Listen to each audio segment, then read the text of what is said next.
బులెటిన్లో మరో breaking news చూస్తున్నాం. రెండవ రోజు ఏపీ అసెంబ్లీ సమావేశాలు కొనసాగుతున్నాయి. సభ మొదలైన వెంటనే స్పీకర్ అయ్యన్న పాత్రుడు ప్రశ్నోత్తరాలను చేపట్టారు. ఈ సందర్భంగా గ్రామ వార్డు మహిళా కార్యదర్శులపై అసెంబ్లీలో చర్చ జరిగింది. మహిళా కార్యదర్శులు విధి నిర్వహణలో స్పష్టత ఇవ్వాలని ఎమ్మెల్యే కోన రవికుమార్ కోరారు. వారికి జాబ్ చార్ట్పై స్పష్టత ఇవ్వాలని ఎమ్మెల్యేలు తంగిరాల సౌమ్య, మాధవిరెడ్డి కోరారు.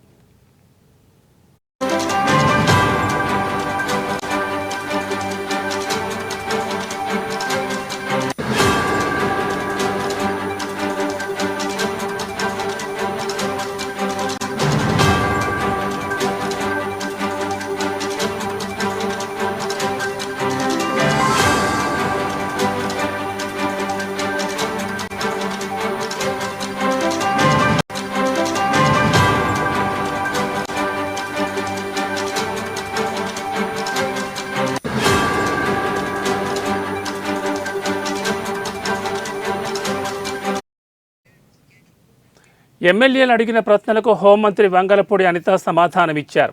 గత ప్రభుత్వం చేసిన అనాలోచిత చర్య వల్ల ఈ పరిస్థితి వచ్చిందన్నారు.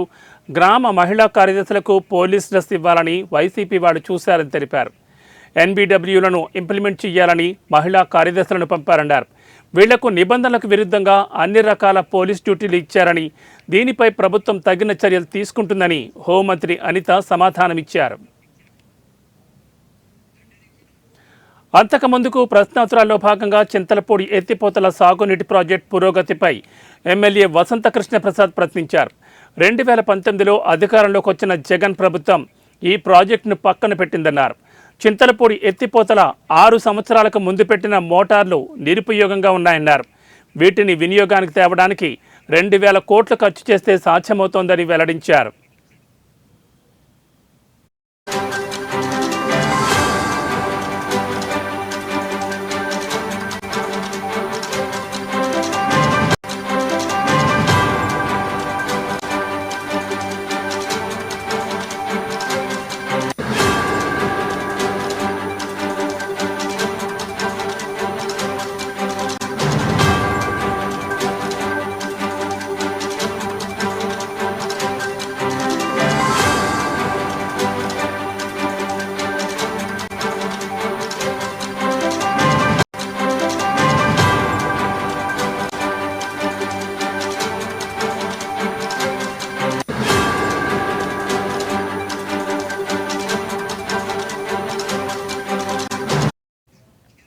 దీనిపై మంత్రి నిమ్మల రామానాయుడు సమాధానమిస్తూ 4 జిల్లాలకు సాగు, తాగునీరు అందించేందుకు చింతలపూడి ఎత్తిపోతలను ప్రారంభించారని తెలిపారు.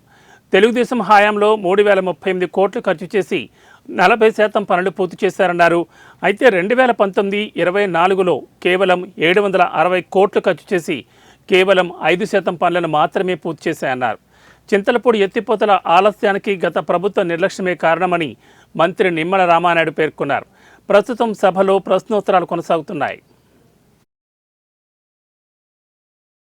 ఇంత కష్టపడి ఇన్ని నిధులు కేటాయించి ఈ ప్రాజెక్ట్ ని ముందుకు తీసుకెళ్ళడానికి అటు ముఖ్యమంత్రి గారి దగ్గర నుంచి ఎన్డీఏ ప్రభుత్వం పనిచేస్తూ ఉంటే ఈ వైఎస్ఆర్సీపీ తనకి ఒక కరపత్రిక ఉంది అధ్యక్ష, ఏదైతే వాళ్ళ అవినీతి పత్రిక, ఏదో నిన్ననే వాళ్ళ పత్రికలో కూడా ఇప్పట్లో జల్లేరు రిజర్వాయర్ లేనిట్లే అని చింతలపూడి పథకం మీద వాళ్ళు కరపత్రిక సాక్షి అవినీతి పత్రికలో ఒక ఆర్టికల్ ఇవ్వడం జరిగింది. నేను కూడా చెప్తూ ఉంటా, ఏదైతే మనం కూడా సిగరెట్ ప్యాకెట్ మీద చూస్తూ ఉంటాం, పొగ తాగుట ఆరోగ్యానికి హానికరం అని. అదేవిధంగా సాక్షి పత్రిక చదవడం కూడా ఆరోగ్యానికి హానికరమే అధ్యక్ష. ఎందుకు నేను ఈ మాట చెప్తున్నానంటే, జల్లేరు రిజర్వాయర్ లేనట్టే అని చెప్పేసి వీళ్ళు ఈ రోజు వాళ్ళ పత్రికలో మ్యాటర్ వేసుకున్నారు. కానీ గతం నేను చూస్తే ఏదైతే వాళ్ళ ప్రభుత్వంలోనే అంటే 2023లో వాళ్ళ ప్రభుత్వం అధికారంలో ఉండగానే మరి ఏదైతే ఆ రోజు మరి పర్టికులర్ గా మన విజయవాడలో జరిగినటువంటి మీటింగ్స్ లో కూడా వాళ్లే ఒక ఎక్స్పర్ట్ కమిటీ అంటే స్టేట్ ఎక్స్పర్ట్ అప్రైజల్ కమిటీ అని 2023 డిసెంబర్ 4-5 తారీఖుల్లో జరిగితే అప్రైజల్ కమిటీకి ఒక నివేదిక ఇచ్చారు అధ్యక్ష. వాళ్ళు ఇచ్చినటువంటి నివేదికలో